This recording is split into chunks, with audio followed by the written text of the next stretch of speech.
There was a time before religions, a time before men were formally taught by institutions that we now feel are completely necessary to instruct us and without which we feel we could not survive or flourish, about personal survival, the capacity for introspection, the existence of God, the morality of correct social behavior, and the ability to understand our purpose. As a matter of fact, there are 1.1 billion non-secular people living on Earth right now that are doing just fine without organized religion. Yet mankind not only survived, but thrived and evolved in knowledge and stature, rising above the basic instincts on which the other creatures of this earth depend for their survival and proliferation. As each generation was born, man learned to stand on the shoulders of the ones that came before him, and as a result of his inquisitive character and his innate need to know, there was a naturally occurring increase in the understanding of himself, his fellows, and the world around him. How could this be? It is because mankind was blessed with the innate knowledge that was necessary for him not only to survive and thrive, but to experience the joy of life itself. Joy of life is the true motivation for our desire to continually exist and perpetuate. Our species, this innate knowledge had to come from somewhere or something. That something is what we attempt to describe to ourselves and others as God. God's message that is innately written in our minds and on our hearts is to treat all others as we wish to be treated, which is the key to the survival of our species itself and is called a conscious awareness or conscience.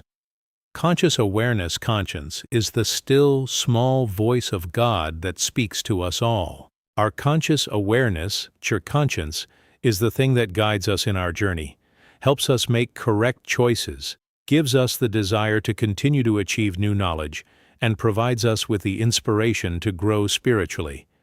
God is the epitome of simplicity, and therefore God's message is one of simplicity. His simple message is written in our conscience. It was man himself who decided that God's simple message had to become many convoluted and extremely complicated ideologies. So man created his own concepts of many gods and the many religions to worship them. As a result, the world was thrust into chaos, dividing humanity into different sects, turning brother against brother. It must be that we turn our minds back to our basic nature, back to the belief that God is only found within, and by ourselves, not from without in some kind of humanly conceived formal religious training or ritual. We all have the innate capacity to find and know truth. I am not suggesting that we plunge ourselves back to the past manner of prehistoric life, but to shed the encumbrance of the foolish and archaic belief that the nature of God must be taught, to each individual, though elaborate, formal instruction. We must return to the concept of having an intimate awareness and contact with a God of our own understanding, and yet come to realize that our own perceptions of God is the same God of, a God of love without judgment. F. M. Rambo. There is a principle which is a bar against all information, proof against all argument, and which cannot fail to keep a man in everlasting ignorance, and that principle is contempt prior to investigation. Herbert Spencer. He that answereth a matter before he heareth it, it is folly and shame unto him. Proverbs. We are all infinite beings who are traveling on eternity road, and we have made a very brief stop on our endless journey to visit a spot called Earth. It is a beautiful, yet challenging material world, and our consciousness is temporarily confined to a physical body and our memories veiled from remembrance of our preceding existence. This place is fraught with danger, not only from what can occur on our planet, but with what can happen to the fragile vessel within which our spirit or conscious essence is contained. It is beyond doubt that we are here for a purpose, but there are many distractions that can divert us from our intended goal. Overcoming these diversions and the challenging situations we encounter are actually the reasons we have been placed in this physical manifestation we refer to as life. If we can but realize we are spirits with bodies, rather than bodies with spirits, and that we are here to acquire spiritual principles by making mistakes and learning from them, we can begin to understand the true nature of our being.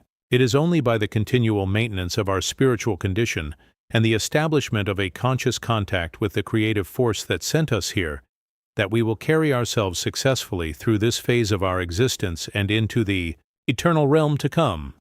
Ironically, the most powerful diversions from the truth of God and reality, and from the impetus for our presence in this chapter of our infinite sojourn, has been created by mankind himself. One reason we may fail to see truth comes about because we may refuse to think rationally and will not accept unassailable knowledge when it becomes available. Another way is trying to avoid truth by escaping the realities of existence, creating alternate realities such as immersing oneself in the addiction to religious fanaticism and ritualism, the escapism of various chemical addictions, or keeping the mind and body distracted by filling life full of overactivity or working constantly. Some cannot stand to spend 10 minutes alone in a room by themselves because they may have to face the realism that is life. However, the time always comes when the inevitable facts of our existence meet us head-on. It is then that we must come to a decision. Do we continue chasing our tails and demand that life must continue to follow our vain and futile attempts to control it? Or will we take that opportunity to find a solution, make a change, and learn of a new way to live life on its own terms?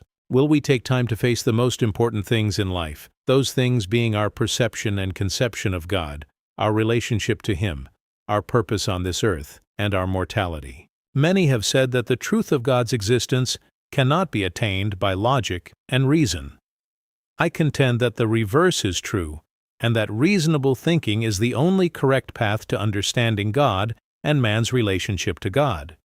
Human evolution, which was not designed, but rather directed through natural means, included the development of the Homo sapiens brain. Homo sapiens is Latin for wise man or knowing man, specifically the frontal lobe, which is the center for reasoning and the crowning jewel of our species. It is what separates us from the other creatures on this planet. Logic and reason are how and why we innately deduce the primary idea that a God exists and that we are immortal in the first place. Have you ever sensed that our soul is immortal and never dies, Plato? We feel and know that we are eternal. Baruch Spinoza. Personal experiences and rational thought are the only way we can come to know and understand our reality. If a person or book tells us something exists that we have never seen or experienced ourselves, there will always be a measure of incredulity in our minds about the truth of what was presented. It is hearsay knowledge. If it is something we wish to be true or want to be true, we might develop a belief or faith that it may be true. But it is not until we actually observe or experience a matter for ourselves that all doubt is removed, and we can believe 100% that what was presented was valid. This is how our bodies and brains were meant to function. Most of us were blessed with 5 senses with which to encounter first-hand experiences and given the attribute of critical thought to determine their meaning as it applies to us individually. Those that were born without all 5 senses or have impairment to cognitive function, or both, may still arrive at a personal knowledge of God and purpose through other means, that is, through conscious connections with others. The best and most beautiful things in the world cannot be seen or even touched, they must be felt with the heart.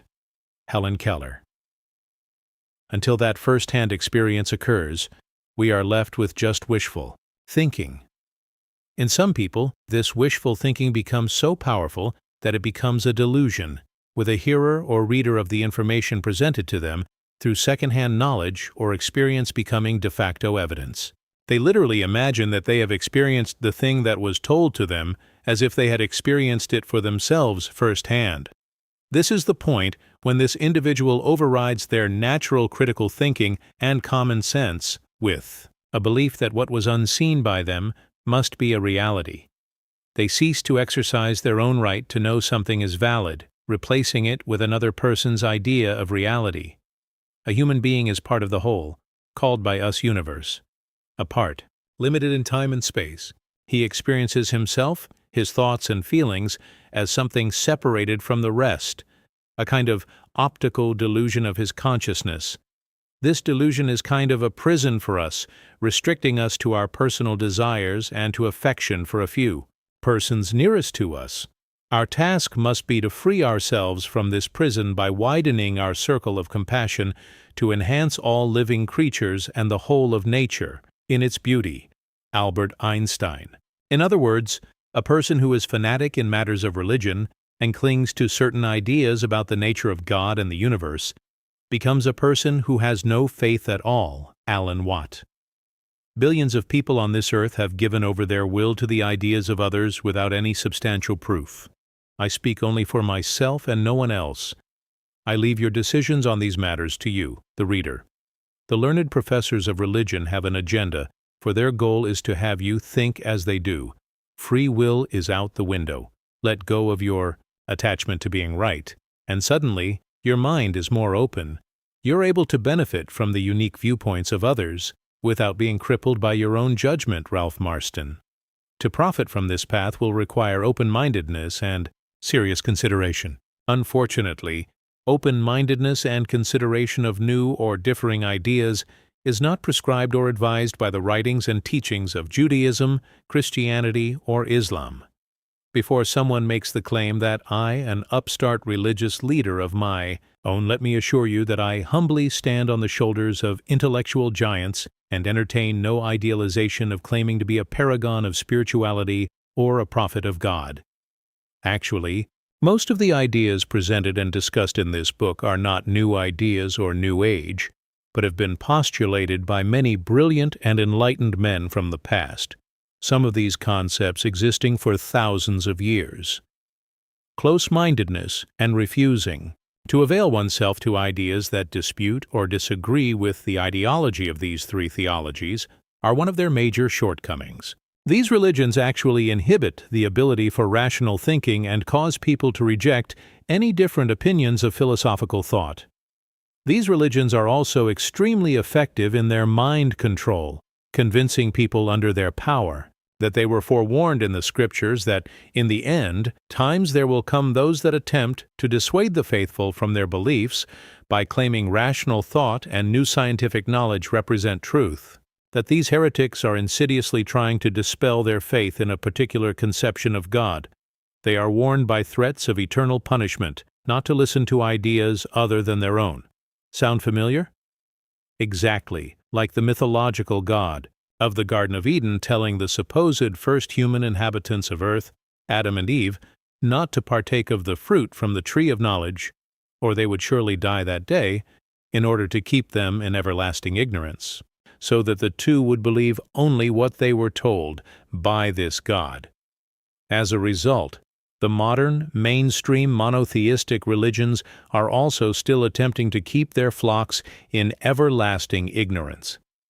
They view philosophy and new scientific knowledge that may shed a clearer understanding of reality as evil, just as the Catholic Church did 2,000 years ago. And this so-called evil knowledge must be fought against. My hope is to hasten the inevitable advent of an era of thought where the worth of each and every person on this earth becomes of paramount importance to all of humanity. A world that follows the greatest commandment given to mankind from God, to love and respect all others as we love and respect ourselves. I may be different in that I write it not from the viewpoint of an atheist or an agnostic, but rather from my firm belief in the existence of God.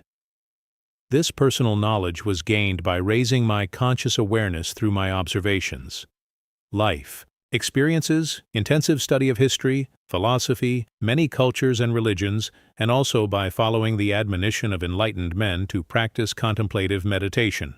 No one is more hated than he who speaks the truth, Plato. Generally speaking, the errors in religion are dangerous, those in philosophy only ridiculous, David Hume. We understand why children are afraid of darkness, but why are men afraid of light, Plato?